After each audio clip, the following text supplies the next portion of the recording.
प्रमोद जी, तो देखिए places of worship act पर आज महत्वपूर्ण सुनवाई है। हम आप ही से जानना चाहेंगे कि इस सुनवाई के दौरान कौन कौन सी दलीलें पेश की जाएंगी और अगर इस सुनवाई में चीजें आगे निकल कर आती हैं तो प्लेसेस ऑफ वर्शिप पर इसका किस तरह से प्रभाव देखने को मिलेगा।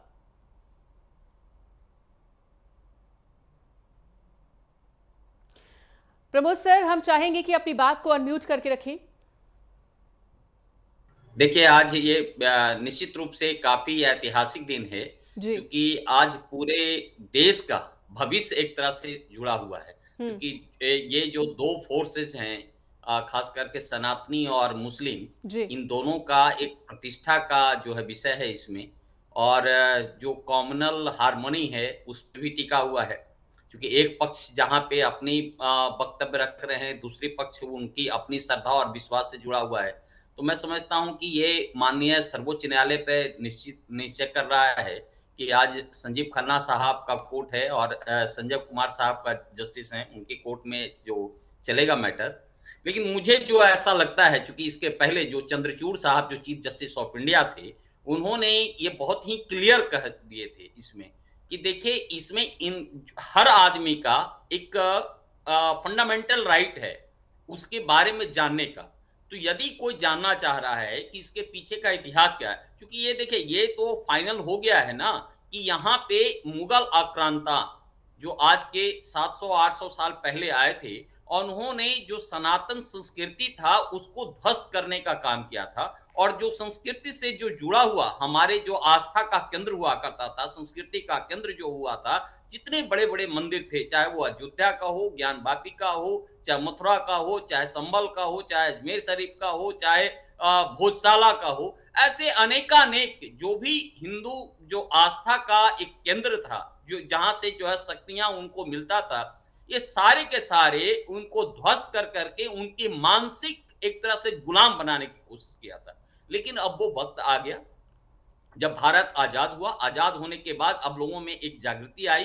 अब उससे लोग जो है वो जानना चाह रहे थे कि जो हमारे शक्ति का पुंज है, जो शक्ति का स्रोत है, जो शक्ति का स्थल है, उसके बारे में हम जानें। तो मैं समझता हूँ ये हमारा फंडामेंटल राइट कह रहा है इसको जानने का। और यहाँ चूंकि बहुसंख्यक है, चूंकि हमारा लॉ भी जो है वो जनता से ही जुड़ा हुआ है, तो जनता को जानने का अधिकार है। तो मैं समझता हूँ कोई भी कोर्ट जी। इसमें जो है कोई अवरुद्ध नहीं हो सकता है। हम्म। और उसमें निश्चित रूप से इसमें कहीं कोई रुकावट नहीं होगा कि उसको सर्वे किया जाए और उसके बारे में जाना जाए। और कोर्ट का एक फंडामेंटल ड्यूटी है हम्म। कि किसी भी चीज को उसको साक्ष्य के रूप में उसको जाने। तो बिना जाने हुए किसी चीज पर आप कैसे कर सकते हैं कि ये सही है या वो सही है। तो उसके लिए हम्म। तो आपको साक्ष्य या उसका जो वस्तु स्थिति को जानना होगा ना।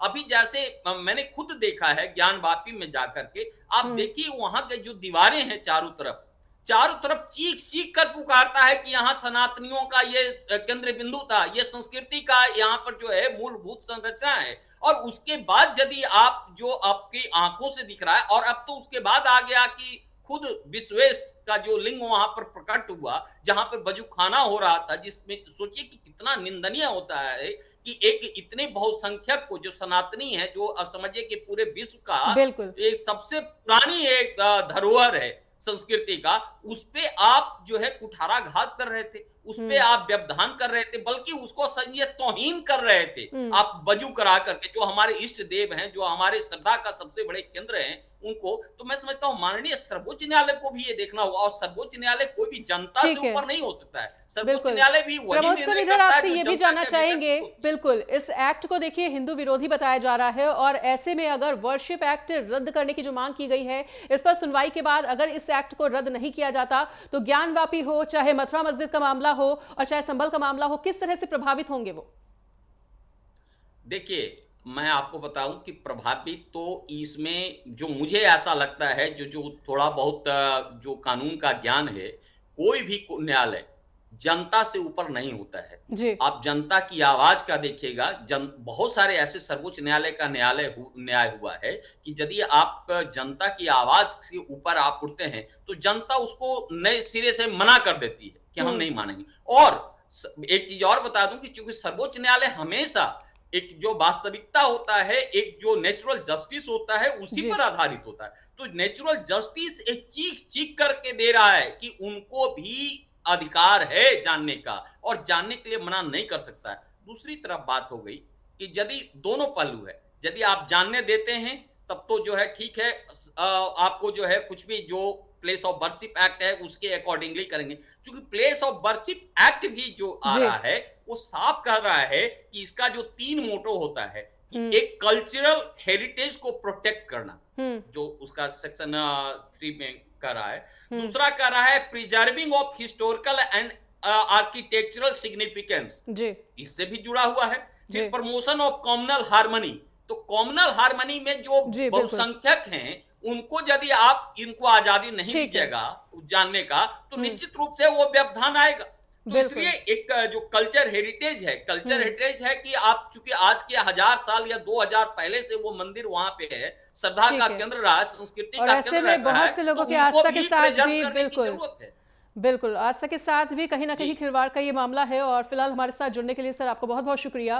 तो देखिए वाक़ई में देखना थैंक दिलचस्प रहने वाला है कि सुप्रीम कोर्ट में आज सुनवाई के दौरान कौन-कौन सी दलीलें पेश की जाएँगी और इस पूरे मामले में सुनवाई के बाद क्या कुछ चीज़ें निकल कर सामने